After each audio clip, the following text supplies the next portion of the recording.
Hello friends, I hope आप सभी अच्छे होंगे और अपनी जो स्टडीज है वो कंटिन्यू कर रहे होंगे। तो हम क्या कर रहे थे, क्लास जो 10 है उसकी साइंस का एनसीईआरटी का चैप्टर 3 जो है, जो कि मेटल्स एंड नॉन मेटल्स है। इसके अंदर हमने क्या कर लिया था कि मेटल्स क्या होते हैं, नॉन मेटल्स क्या होते हैं, उनकी फिजिकल प्रॉपर्टी देख ली थी। ठीक है, फिजिकल प्रॉपर्टी क्या होती है? ऐसी प्रॉपर्टी होती है जिसके अंदर जो मैटर होता है उसकी स्टेट के अंदर चेंज आता है। मान लो अगर वो सॉलिड है तो वो किसमें चेंज हो सकता है, लिक्विड के अंदर, ठीक है, या फिर गैस के अंदर चेंज हो सकता है। उसकी जो केमिकल कंपोजिशन है वो चेंज नहीं होती है।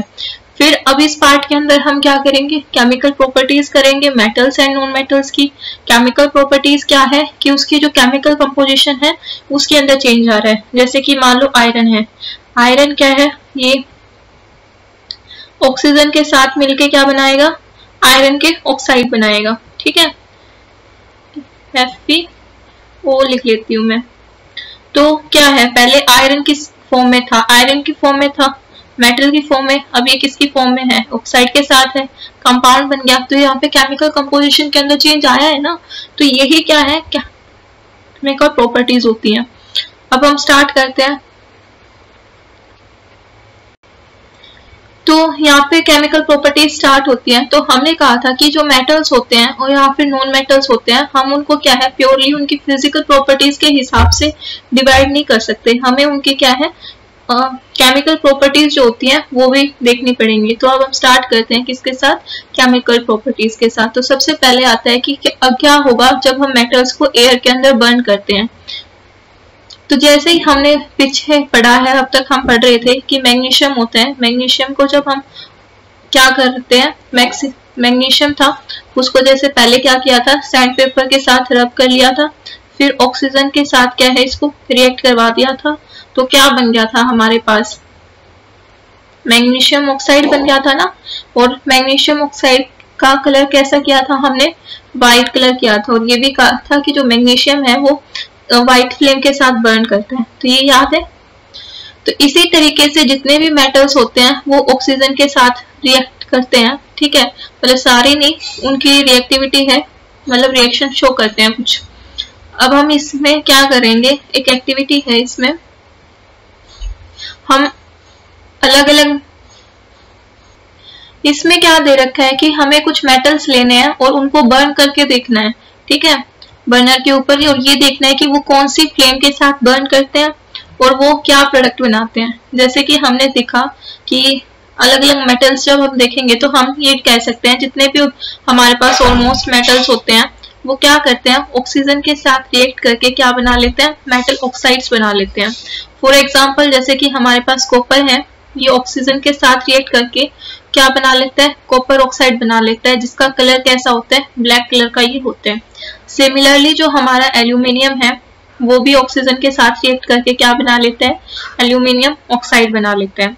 ठीक है, अब याद करो कि जो कॉपर ऑक्साइड था हमारे पास, Cu, और कॉपर ऑक्साइड का फॉर्मूला यही होता है, प्लस में ये HCl के साथ भी रिएक्ट कर रहा था। ठीक है, HCl क्या होता है हमारे पास, एसिड हो गया, और ये क्या होंगे, मेटल के ऑक्साइड हो गया, कॉपर का ऑक्साइड बेस की तरह होगा। तो ये क्या बना लेता है, साल्ट प्लस वाटर बनाएगा। तो ये CuCl2, जिसका कलर कैसा किया था, ग्रीन कलर किया था। ठीक है, प्लस में क्या है, वाटर लिबरेट कर देता है। तो ये रिएक्शन की थी। तो यानी कि इसका कंक्लूजन क्या है कि जो मेटल के ऑक्साइड्स होते हैं वो कैसे होते हैं नेचर के अंदर, बेसिक होते हैं। लेकिन हम क्या कह रहे हैं कि कुछ मेटल्स हैं हमारे पास, जैसे कि जिंक ऑक्साइड है और एल्यूमिनियम ऑक्साइड है। ये क्या है, ये एसिडिक भी होते हैं और बेसिक भी होते हैं, यानी कि दोनों तरह का बिहेवियर शो करते हैं। एसिड की तरह भी काम करेंगे और बेस की तरह भी काम करेंगे। तो ऐसे जो है ये जब बनाएंगे, एसिड के साथ रिएक्ट करेंगे या फिर बेस के साथ रिएक्ट करेंगे तो ये साल्ट एंड वाटर बनाते हैं। और ऐसे ऑक्साइड्स को क्या बोलते हैं, जो एसिड की तरह भी एक्ट कर रहे हैं और बेस की तरह भी, एम्फोटेरिक ऑक्साइड्स। एम्फो का मतलब होता है ड्यूअल। तो ऐसे ऑक्साइड जो कि ड्यूअल है नेचर के अंदर। तो यहाँ पे जैसे रिएक्शन दे रखी है हमारे पास, एल्यूमिनियम ऑक्साइड जो है वो Cl एसिड के साथ रिएक्ट करके क्या बना रहा है, AlCl3 बना रहा है, सॉल्ट प्लस में वाटर बना रहा है, ठीक है। और ये एल्यूमिनियम ऑक्साइड जो है वो बेस के साथ मिलके क्या बना रहा है, सोडियम एल्यूमिनेट बना रहा है। तो इसका ये आता है वैसे जिंक और इसका एल्यूमिनियम के ऑक्साइड्स की रिएक्शन, तो इसको ध्यान से देखना है। एल्यूमिनेट में क्या होगा, NaAl और O2 बनाएगा, प्लस में क्या है, वाटर लिबरेट करेगा। अब जो ज्यादातर मेटल ऑक्साइड्स हैं ये क्या होते हैं, मेनली ये इनसोल्यूबल होते हैं, ठीक है, वाटर के अंदर, ये चीज ध्यान रखनी है। लेकिन कुछ क्या है ऐसे होते हैं जो कि पानी के अंदर क्या है डिसोल्व करेंगे, मतलब सोल्यूबल होके क्या बना देते हैं, एल्कलीज बना लेते हैं। एल्कलीज क्या होते हैं कि हमने कहा कि ये क्या है, एक मिनट, ये जो है ये मेटल के ऑक्साइड हैं, ये बेस की तरह हैं, किसकी तरह एक्ट करेंगे, ये बेस लिख देती हूँ मैं, बेस की तरह एक्ट करते हैं। तो इनको जब हम किसी भी बेस को जब हम वाटर के अंदर डिसोल्व करते हैं तो वो क्या बनता है, एल्कली बन जाता है। तो इसी तरीके से जो है ये हमारे जो मेटल ऑक्साइड हैं जो सोल्यूबल हैं वाटर के अंदर, ये क्या बना लेंगे, एल्कलीज बना लेते हैं। और कौन कौन से हैं वो, जैसे कि सोडियम ऑक्साइड है, पोटेशियम ऑक्साइड है, ये वाटर के अंदर डिसोल्व होकर क्या बना लेंगे, एल्कली। तो ये दे रखी है इनकी रिएक्शन, वाटर के साथ मिलके क्या बना दिया, जैसे NaOH बना लिया, KOH बना लिया। यहाँ पे देखो हमने एक्वस लिख रखा है, एक्वस का मतलब क्या है, ये डिसोल्व फॉर्म में है। नेक्स्ट है, तो हम कह रहे थे कि जितने भी मेटल्स हैं वो एक सेम रेट के साथ ऑक्सीजन के साथ रिएक्ट नहीं करते, कुछ क्या है बहुत ज्यादा जल्दी ऑक्सीजन के साथ रिएक्ट करके ऑक्साइड्स बना देते हैं, कुछ ऐसे हैं कि वो बनाएंगे लेकिन उनके लिए कंडीशंस थोड़ी दूसरी देनी पड़ेंगी, हार्श कंडीशंस में बनाएंगे। और कुछ ऐसे हैं कि वो रिएक्ट ही नहीं करेंगे ऑक्सीजन के साथ, बिल्कुल ढीठ है कि कुछ मर्जी करा लो हम तो रिएक्ट करेंगे ही नहीं, हम जैसे हैं वैसे ही खुश हैं, होते हैं ना जैसे कुछ बच्चे, ऐसे ही मेटल्स हैं। तो इसमें क्या है कि अलग अलग जो मेटल्स हैं वो अलग अलग तरह से रिएक्टिविटी शो करते हैं अपनी ऑक्सीजन के लिए, कि जैसे कि इसमें से हम करते हैं सबसे पहले potassium and sodium. Potassium and sodium कैसे हैं, ये ऐसे हैं जैसे ही हम इनको ऑक्सीजन के साथ लेके जाएंगे ना, ये तभी क्या है रिएक्शन शो कर देते हैं।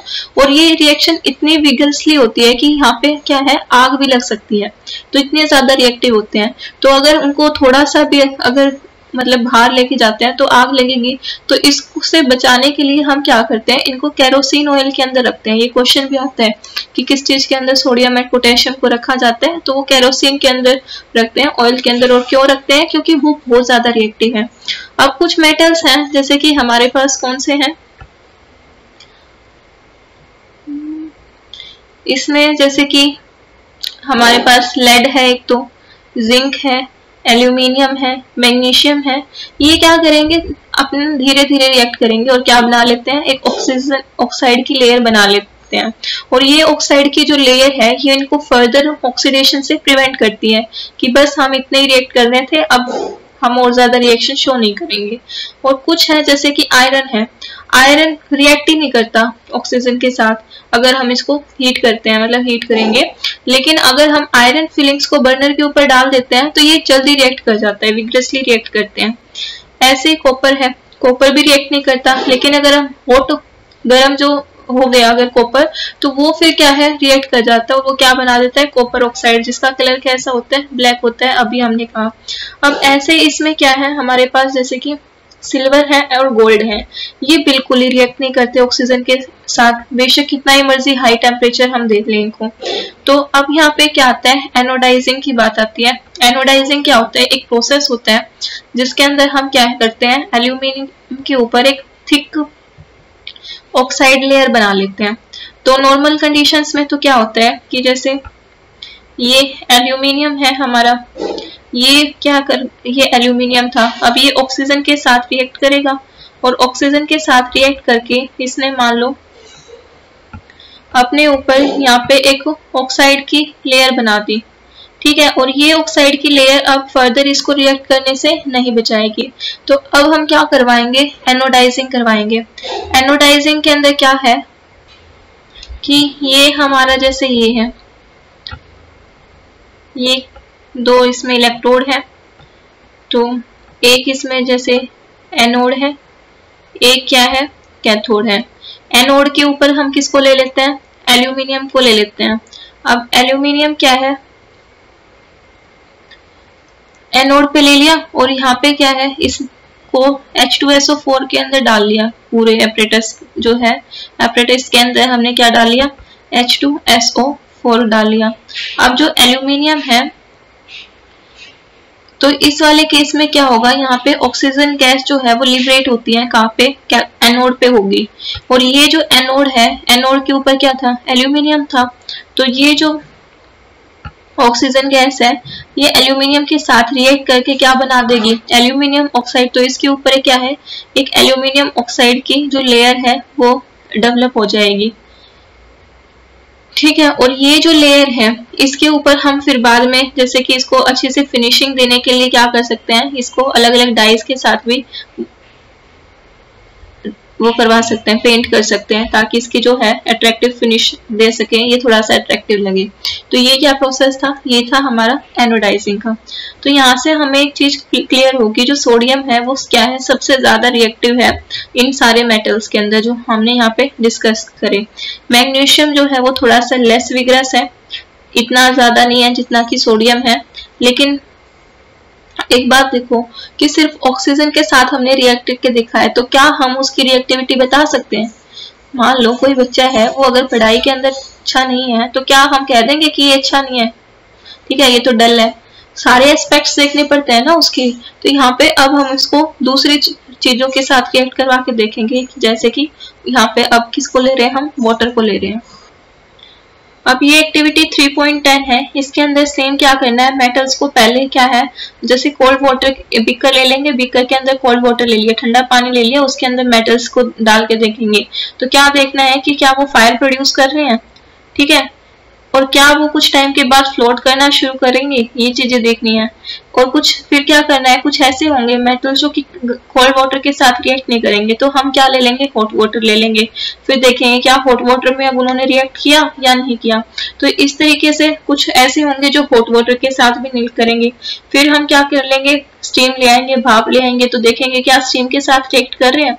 तो इस तरीके से हम क्या है, वाटर के साथ में उनकी जो रिएक्टिविटी है मेटल्स की, वो चेक करेंगे। तो स्टार्ट करते हैं अब इसमें।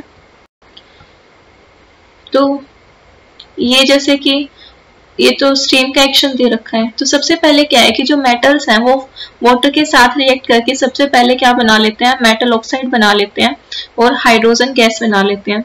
अब ये जो मेटल ऑक्साइड है, कौन से मेटल ऑक्साइड, जो कि वाटर के अंदर सोल्यूबल है, हमने अभी किया था ना, कौन कौन से सोल्यूबल थे। एक तो सोडियम वाला देखा था, ठीक है, सोडियम ऑक्साइड्स, और एक पोटेशियम ऑक्साइड्स देखे थे। वो फर्दर क्या करेंगे, वाटर के साथ रिएक्ट करके क्या बना लेते हैं, मेटल हाइड्रोक्साइड बना लेते हैं। लेकिन ये बात भी है कि जैसे सारे मेटल्स ऑक्सीजन के साथ रिएक्ट नहीं कर रहे थे ना, तो सारे मेटल्स वाटर के साथ भी रिएक्ट नहीं करेंगे। तो हमने देखा कि जो मेटल्स हैं वो वाटर के साथ रिएक्ट करके क्या बना रहे हैं, मेटल ऑक्साइड बना रहे हैं, प्लस में क्या कर रहे हैं, हाइड्रोजन गैस लिबरेट कर रहे हैं। सिमिलरली जो मेटल ऑक्साइड क्या थे, वाटर के अंदर सोल्यूबल थे, तो वो क्या कर रहे थे, क्या बना रहे थे, फिर बाद में मेटल हाइड्रोक्साइड बना रहे थे। तो यहाँ पे देखा हमने कि जैसे मेटल है कौन कौन से, सोडियम एंड हाइड्रोक्साइड, वो क्या करेंगे, वो ठंडे पानी के अंदर ही रिएक्ट कर जाते हैं।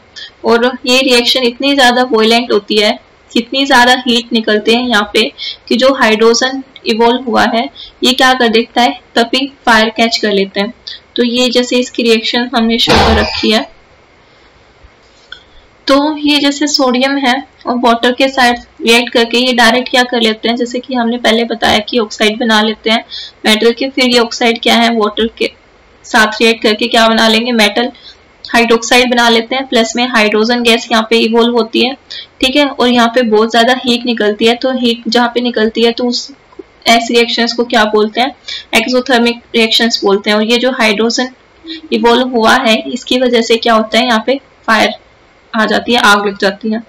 अब जो है कैल्शियम के साथ जो रिएक्शन हो रही है ना, वो लेस वॉयलेंट है, इतनी ज्यादा उसके अंदर हीट नहीं निकलती कि वो फायर कैच कर ले। तो जो कैल्शियम है वो वाटर के साथ रिएक्ट करके क्या बना लेता है, कैल्शियम हाइड्रोक्साइड बना लेता है, प्लस में हाइड्रोजन निकलती है, यहाँ पे भी हीट निकलेगी, ठीक है।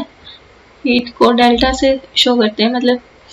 तो ये डेल्टा मैंने बना दिया। तो यहाँ पे हीट निकलेगी लेकिन इतनी नहीं निकलेगी कि फायर लग जाए।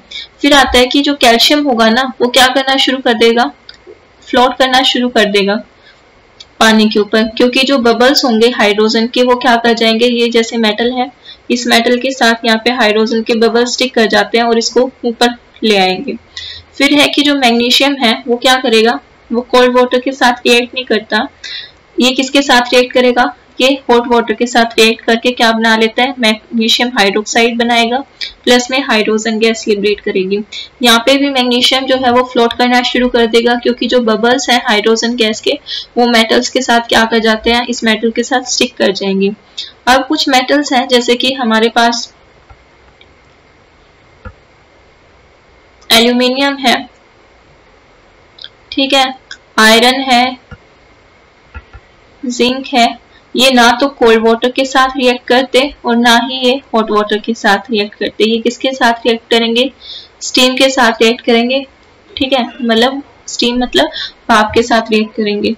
तो यहाँ पे जैसे वाटर को हमने किस फॉर्म में ले रखा है, ये देखो गैसियस फॉर्म में ले रखा है ना, तो जो एल्यूमिनियम है या ये है, ये क्या बनाएंगे, हाइड्रोक्साइड भी नहीं बनाएंगे, ये ऑक्साइड्स बनाएंगे, प्लस में हाइड्रोजन गैस लिबरेट करेंगे। ऐसे ही जो लेड है, कॉपर है, सिल्वर है या फिर गोल्ड है, ये वाटर के साथ बिल्कुल भी रिएक्ट नहीं करते हैं, ठीक है। तो इसलिए अगर हम मान लो सोना चांदी का कुछ भी पहनते हैं और पानी के कांटेक्ट में आते हैं तो क्या होता है, वो जल्दी खराब नहीं होता, ठीक है, इनर्ट, इसलिए इनको इनर्ट भी बोलते हैं, जो सिल्वर और गोल्ड होता है ना इनको, ठीक है। प्लेटिनम भी सेम ऐसे ही होता है। फिर आता है कि ये जो मेटल्स हैं वो एसिड के साथ कैसे रिएक्ट करते हैं, तो हम कर चुके हैं कि जो मेटल है वो एसिड के साथ रिएक्ट करके क्या देते हैं, सोल्ट देते हैं, प्लस में हाइड्रोजन गैस लिबरेट करते हैं। तो ये देखते हैं कैसे होता है। तो ये है कि जो मेटल है वो डाइल्यूट एसिड के साथ रिएक्ट करके क्या देंगे, सोल्ट देते हैं, प्लस में वाटर देते हैं।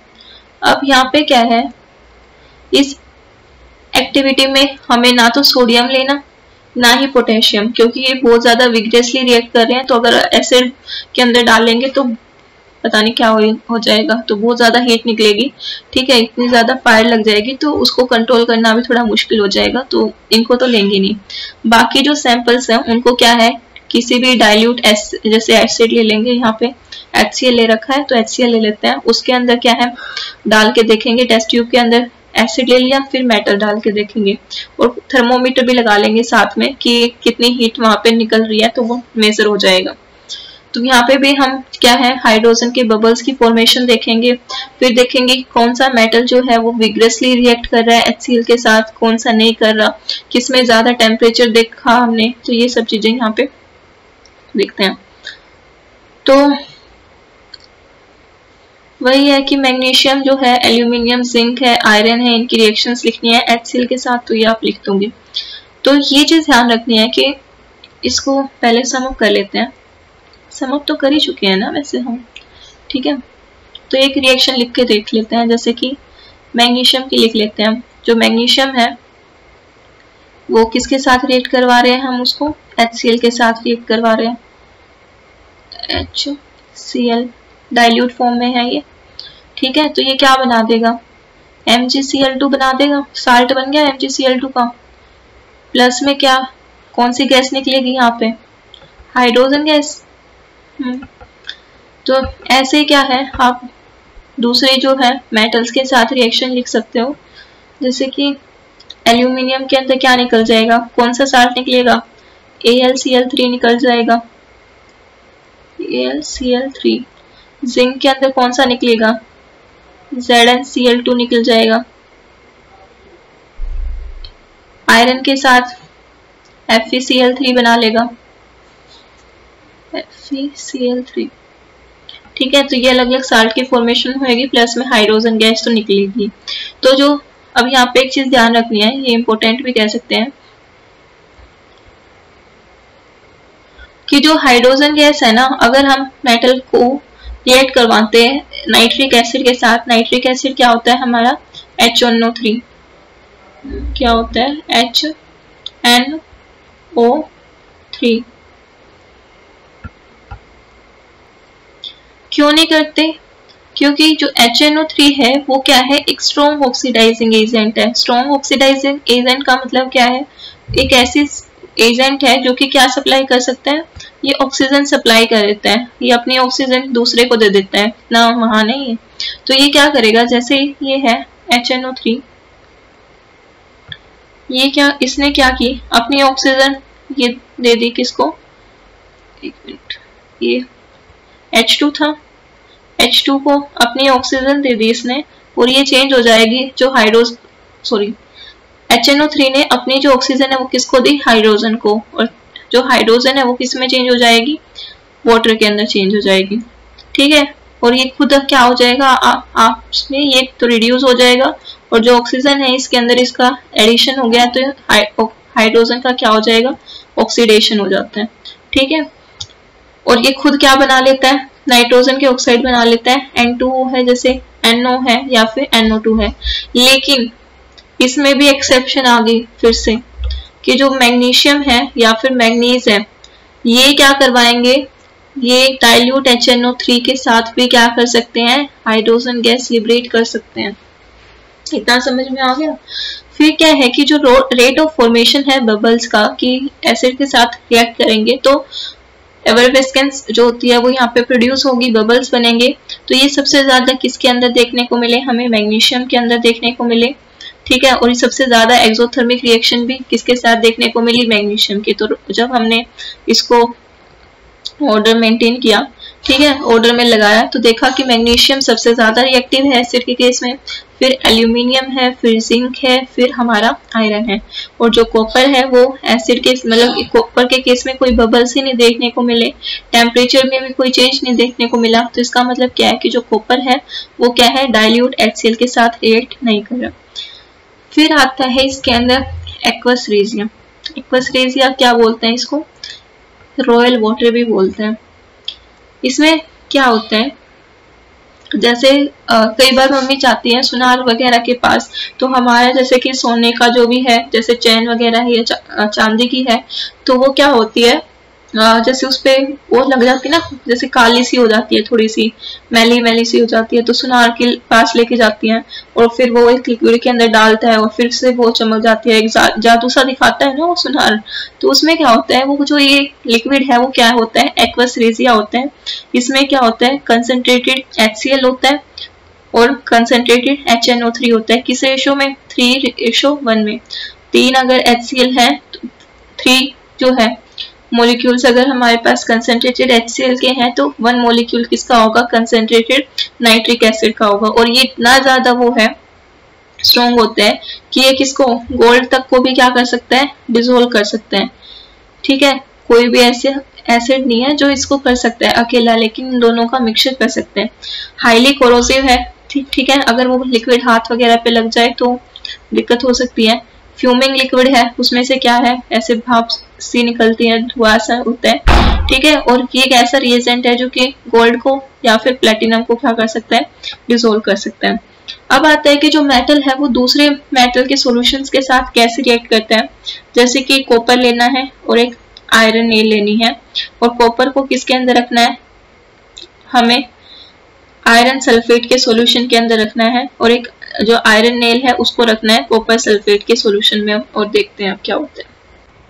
तो अब हमें क्या देखना है कि कौन सी टेस्ट ट्यूब ऐसी है जिसके अंदर रिएक्शन हो रही है। तो हम यहाँ से देखेंगे कि जहाँ पे हमने आयरन को लिया था, किसके अंदर, जिस टेस्ट ट्यूब के अंदर हमने आयरन को ले रखा है किसके अंदर, कॉपर सल्फेट के अंदर, वहां पे रिएक्शन हो रही है, जबकि दूसरे वाले के अंदर कोई रिएक्शन नहीं हो रही। तो यहाँ पे बी के अंदर कोई रिएक्शन नहीं होगी। अब जैसे यहाँ पे क्या होता है, कॉपर सल्फेट जो है इसका कलर कैसा होता है, ये ब्लू कलर होता है। और जैसे ही ये कॉपर सल्फेट जो है आयरन के साथ रिएक्ट करता है, तो इसका देखेंगे हम जो कलर है ना वो फेड होना शुरू कर जाएगा। ठीक है, तो हमारे पास यहाँ पे देखो ये आयरन सल्फेट बन जाता है। ठीक है, प्लस में कॉपर अलग रह जाएगा।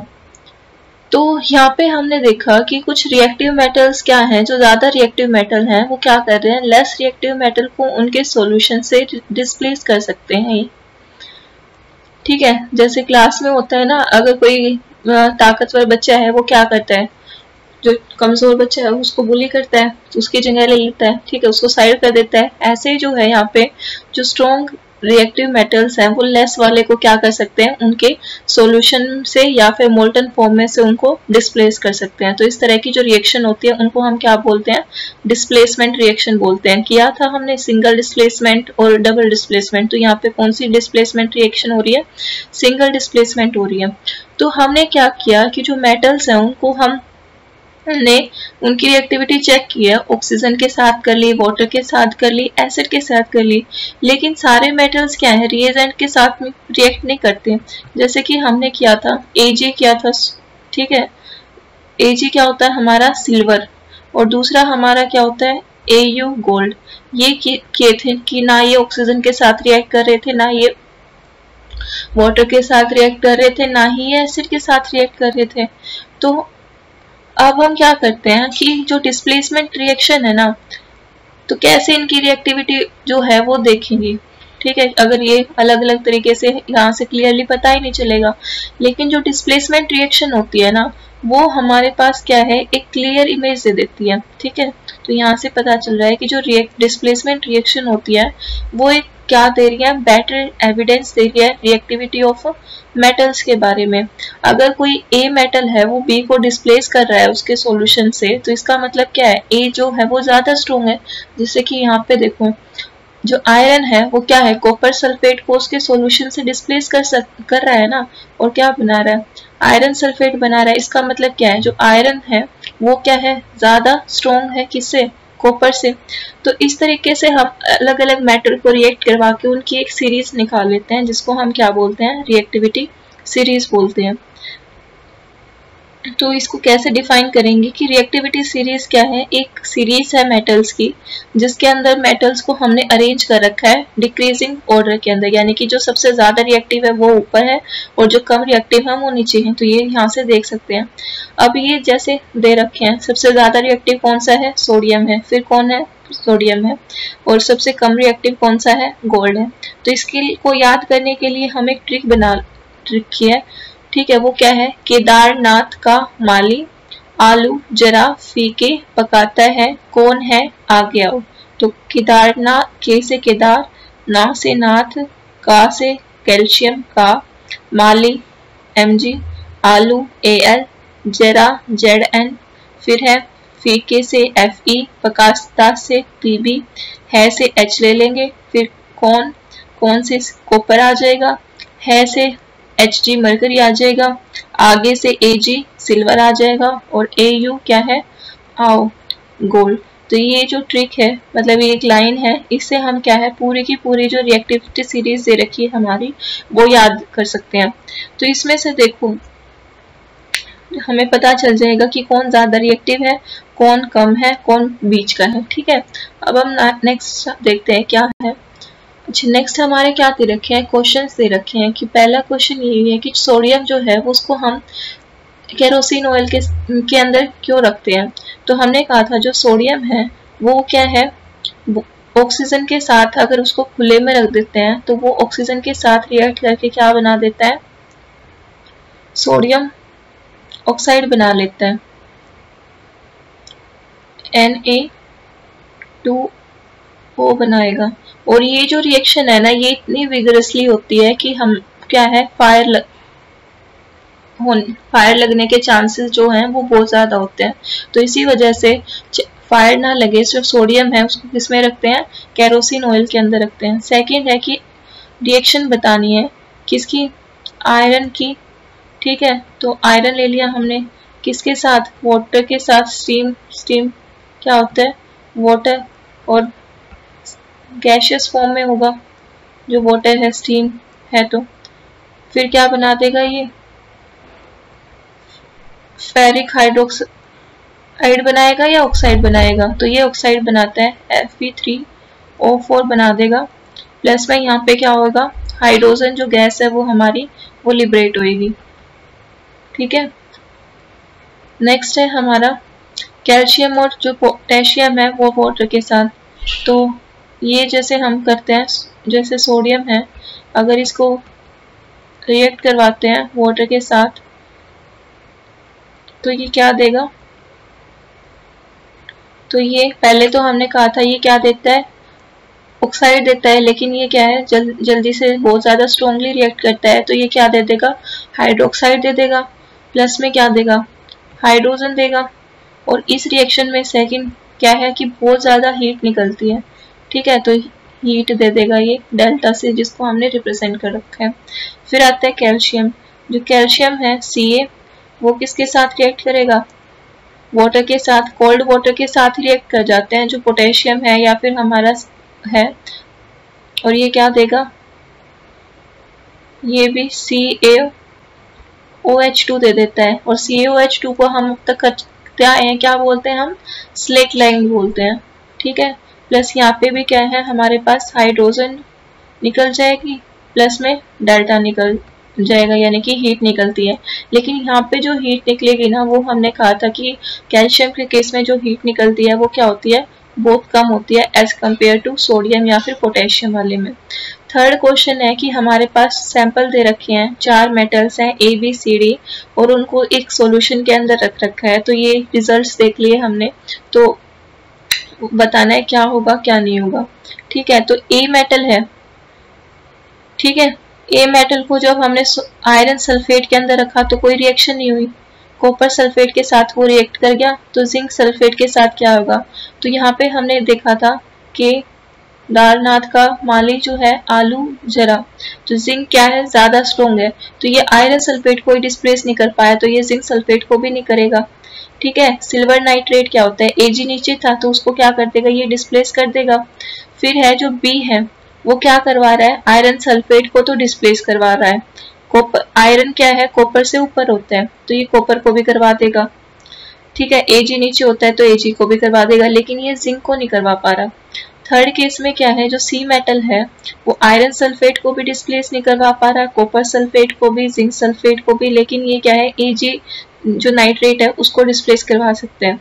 D मेटल है वो आयरन सल्फेट को नहीं करवा रहा, कॉपर सल्फेट को भी नहीं करवा पा रहा, जिंक सल्फेट को भी और Ag नाइट्रेट को भी। तो इसमें से सबसे ज्यादा रिएक्टिव कौन है, तो सबसे ज्यादा देखो सबसे ऊपर कौन है, यहाँ पे जिंक है, तो जो जिंक सल्फेट से उसको डिस्प्लेस करवा देगा, ठीक है, वही हमारा स्ट्रॉन्ग हो जाएगा। तो जिंक सल्फेट में से तो कोई डिस्प्लेस नहीं करवा पा रहा, तो दूसरे पे हम किसको देखेंगे, जिंक के नीचे आएगा फिर हमारा आयरन, तो जो आयरन वाले को डिस्प्लेस करवा देगा वो स्ट्रॉन्ग होगा। तो यहाँ से कौन सा है स्ट्रॉन्ग, कौन करवा रहा था, आयरन सल्फेट से, B वाला जो है वो डिस्प्लेस करवा रहा था, तो ये B जो है वो सबसे ज्यादा रिएक्टिव मेटल आ जाएगा। फिर आता है कि क्या होगा अगर B है उसको हम कॉपर सल्फेट के अंदर रखेंगे, तो B को जैसे यहाँ से देखो, B को हमने कॉपर सल्फेट के अंदर रखा, तो ये रिएक्शन इसने शो कर दी ना, डिस्प्लेसमेंट करवा दिया, तो ये क्या करेगा, कॉपर सल्फेट को इससे वो करवा देगा और क्या बना लेगा, BSO4, मतलब जो भी है इसका साल्ट, मतलब B का सल्फेट बना लेगा, प्लस में यहाँ पे हमारे पास क्या निकल जाएगा, कॉपर अलग निकल जाएगा। फिर है थर्ड कि इनमें AB इनको अरेंज करना है, तो सबसे ज्यादा रिएक्टिव कौन सा है, B है, क्योंकि B जो है वो किसको को डिस्प्लेस करवा पा रहा है, आयरन को। फिर देखो आयरन के बाद कौन सा आता है, जिंक का तो कोई नहीं करवा पा रहा था, कॉपर सल्फेट है, तो कॉपर को कौन कौन करवा पा रहा है, ठीक है, कॉपर को 2 करवा पा रहे हैं, एक कौन सा है, A और B, ठीक है, सॉरी A और B में से B तो हम लेके आ चुके हैं, अब कौन सा बच गया, A, तो A हो जाएगा। फिर नेक्स्ट आता है इसके अंदर C और D में से देखो, C और D में से जो Ag नाइट्रेट को डिस्प्लेस करवा देगा वो स्ट्रॉन्ग होगा, तो यहाँ से कौन सा आ जाएगा हमारा C, और जो D है वो किसी को डिस्प्लेस नहीं करवा पा रहा, यानी कि वो क्या है, सबसे कम रिएक्टिव है। फिर आ रहा है एक गैस प्रोड्यूस होती है जब HCl को हम ऐड करते हैं किसी भी रिएक्टिव मेटल के अंदर, तो मेटल को जब भी HCl के साथ रिएक्ट करते हैं तो कौन सी गैस प्रोड्यूस होती है, हाइड्रोजन गैस प्रोड्यूस होती है। तो फिर कह रहा है आयरन को रिएक्ट करवाना है H2SO4 के साथ, तो रिएक्शन लिखनी है, तो यहाँ पे क्या होगा, आयरन है, प्लस में क्या होगा, H2SO4 के साथ ही रिएक्ट कर जाएगा, H2SO4, और क्या बना देगा, फेरस आयरन सल्फेट बना देगा, FeSO4, Fe SO4 प्लस में यहाँ पे क्या हो जाएगा, हाइड्रोजन जो गैस है वो हमारी लिबरेट हो जाएगी, इवोल्व हो जाएगी। नेक्स्ट है कि क्या होगा अगर हम जिंक को ले लेते हैं किसके अंदर, आयरन सल्फेट के सॉल्यूशन में। तो Zn प्लस में क्या ले लिया, F आयरन सल्फेट, तो FeSO4। तो जो जिंक है वो क्या है, स्ट्रॉन्ग होता है, जरा फीके पकाता है, तो जरा क्या है, Zn जो है वो ऊपर आएगा, तो यहाँ पे क्या बन जाएगा, ZnSO4 बन जाएगा। प्लस में क्या है, जो आयरन है वो यहाँ पे साइड हो जाएगा, तो यहाँ पे ये डिस्प्लेसमेंट रिएक्शन है वो हमारी हो जाएगी। ठीक है, तो इसी के साथ जो ये पार्ट बी है वो भी कंप्लीट हो जाता है। आई नो ये जो वीडियो है ये थोड़ी सी लंबी हो गई है, बट जितना भी था वो हम यहाँ पे डिस्कस कर चुके हैं, एंड आई होप आपको ये पार्ट जो है वो अच्छा लगा होगा। Thank you so much, please give feedback.